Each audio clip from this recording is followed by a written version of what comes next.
유명한 마케팅 컨설턴트 킨드라 홀은 세미나 강연을 위해 남편 마이클과 함께 슬로베니아를 방문했습니다. 쇼핑을 즐기는 킨드라와 달리 평소 마이클은 쇼핑에 관심이 없고 그녀를 말리기 바빴는데 살면서 한 번도 뿌려본 적이 없는 향수 매장에서 넋을 놓고 매장 직원의 이야기를 듣고 있었던 겁니다. 이 광경을 본 킨드라는 남편이 이 직원의 이야기에 왜 이렇게 빠져들었나 함께 들어봅니다.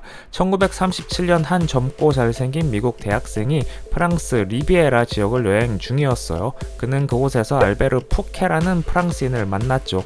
그는 파리 귀족 출신 향수 감정가였습니다. 청년은 이 남자에게서 믿기지 않을 만큼 좋은 향이 나는 것을 깨닫고 푸케를 설득했지만 그는 향수를 팔지 않았죠. 미국으로 돌아온 청년은 푸케에게 간절한 편지를 썼습니다. 샘플 8개와 밥을 위한 샘플 하나를 추가로 더 보내달라고.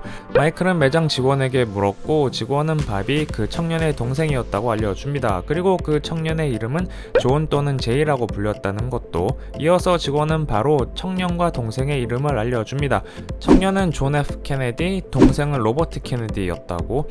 로버트 케네디는 바비 케네디로 불렸죠. 그리고 직원이 들고 있는 이 향수가 JFK의 그 유명한 오드 꼴로뉴 에이덴 밥이란 걸 밝힙니다. 이 향수의 마지막 선적분을 나치로부터 보호하기 위해 책 속에 숨긴 역사에 따라 지금도 에이덴 밥은 이런 디자인에 담겨져 있다는 말로 마무리했습니다. 평소 쇼핑이나 향수에 전혀 관심이 없던 마이클을 붙잡은 것은 과연 무엇일까요? 예전에 제가 한번 스토리텔링의 대가 로버트 맥키의 책 한 권을 리뷰한 적이 있습니다. 오늘은 로버트 맥키에 이어서 스토리텔링 방법에 대한 또 하나의 도서를 소개해드리고자 합니다. 저자는 앞선 향수 에피소드를 공유해준 킨드라 홀로 마케팅 리서치 기업 스텔라 컬렉티브의 대표이자 최근 많은 글로벌 기업들의 마케팅 컨설팅을 해주고 있는 스토리텔링의 최고 전문가입니다. 출판사 윌북에서 그녀의 책 한 권을 보내주셨는데 마케터를 준비하는 학생, 현직 마케터 또는 기업의 대표에 이르기까지 스토리텔링을 하는 법에 대한 실질적인 조언이 담긴 도서입니다. 그렇다면 왜 마케팅에 스토리텔링이 필요한 걸까요? 앞서 마이클이 관심도 없는 향수를 직원의 이야기 즉 스토리텔링을 듣고 향수를 구매하게 된 과정을 살펴보면 평소 마이클 즉 소비자는 상품에 전혀 관심이 없는 상태였습니다. 그 사이엔 간극이 존재하고 있었던 거죠. 킨드라 홀은 이 간극을 스토리텔링이란 다리로 연결하고 결국 구매로 이어지게 할 수 있다고 설명합니다. 사실 개인적으로도 스토리텔링이 필요한 이유보다는 스토리텔링의 방법에 대해 이야기하고자 합니다. 제 채널에 소개한 마케팅도 전부 탄탄한 스토리텔링을 바탕으로 하고 있죠.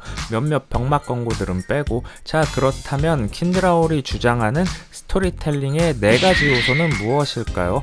첫 번째는 분명한 캐릭터로 스토리의 주인공을 의미하며 두 번째는 진실한 감정으로 공감을 유발하는 캐릭터의 현재 상황, 세 번째는 중요한 순간으로 현재 상황을 뒤엎는 반전의 순간입니다.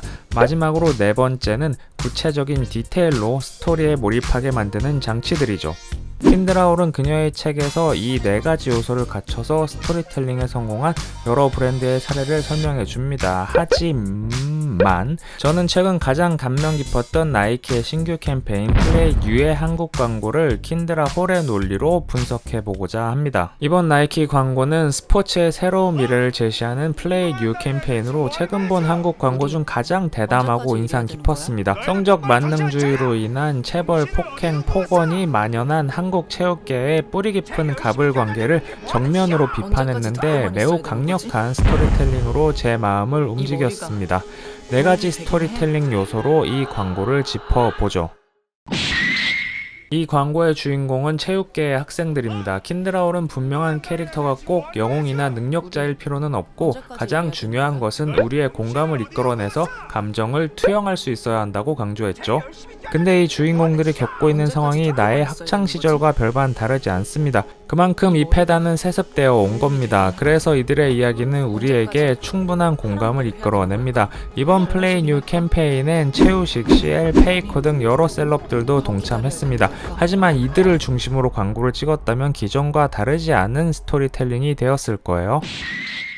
진실한 감정 역시 공감의 순간들인데 학생들의 모습이 우리의 학창시절과 오버랩되며 자연스레 이해가 되죠. 여기서 하이라이트는 심석희 선수가 후배들을 격려하는 장면인데 보통 스포츠 브랜드의 경우 도전하라, 즐겨라, 실패를 두려워 마라, 쓰러져도 일어나라 등의 감정이나 행동을 강요하는 경우가 많습니다. 저는 이런 식의 메시지를 좋아하지 않는데 동기부여보다 오히려 반감이 생길 수 있기 때문입니다. 하지만 이번 광고에선 실제 체육계 폭행 폭언의 피해자인 심석희 선수를 등장시켜 그녀의 진실한 감정을 모두에게 전파했습니다. 보통 네거티브 이미지로 인해 피해자를 모델로 안 쓰는데 나이키의 이런 결정엔 박수를 보냅니다. 모든 스토리엔 반전 또는 카타르시스적 장면이 필요합니다. 이 광고에서는 불합리한 억압에 저항하기 위해 학생들이 용기를 내서 정면을 응시할 때의 모습이 바로 중요한 순간입니다. 사실 저를 포함한 기성세대의 경우 이러한 억압을 순수히 받아들이고 저항하지 않았기 때문에 큰 통쾌함을 느끼며 학생들을 진심으로 응원하게 됩니다. 우리 아이들은 부디 즐겁게 스포츠를 하길 바라며 스토리텔링의 마지막 요소는 구체적인 디테일인데 사실 나이키의 광고인 만큼 앞서 살펴본 캐릭터, 감정, 반전 등을 뒷받침해주는 디테일적 요소들은 매우 탄탄하죠.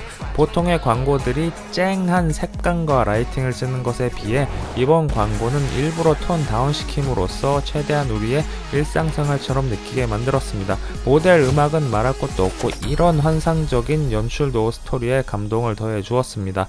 만약 이 광고가 실제 학교에서 찍지 않고 스튜디오에서 촬영을 했다든가 일부러 나이키 신상 운동복을 입혔다든가 실제 운동을 하는 학생들이 아닌 전문 모델들만 데리고 광고를 찍었다면 스토리텔링의 감동은 반감되었을 겁니다.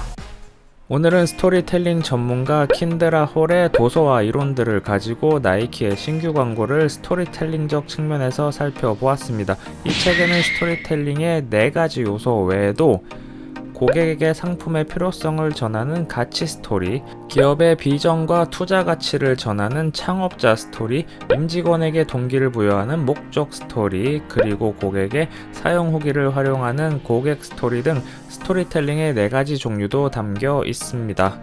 오늘은 정말 오랜만에 마케팅 도서를 읽고 간단히 리뷰를 해봤는데 역시 인간은 책을 좀 읽어야 차분히 생각이란 걸 해볼 기회를 갖는다는 것을 느끼며 저에게 그런 기회를 주신 윌복 출판사에게도 감사의 말씀을 전합니다.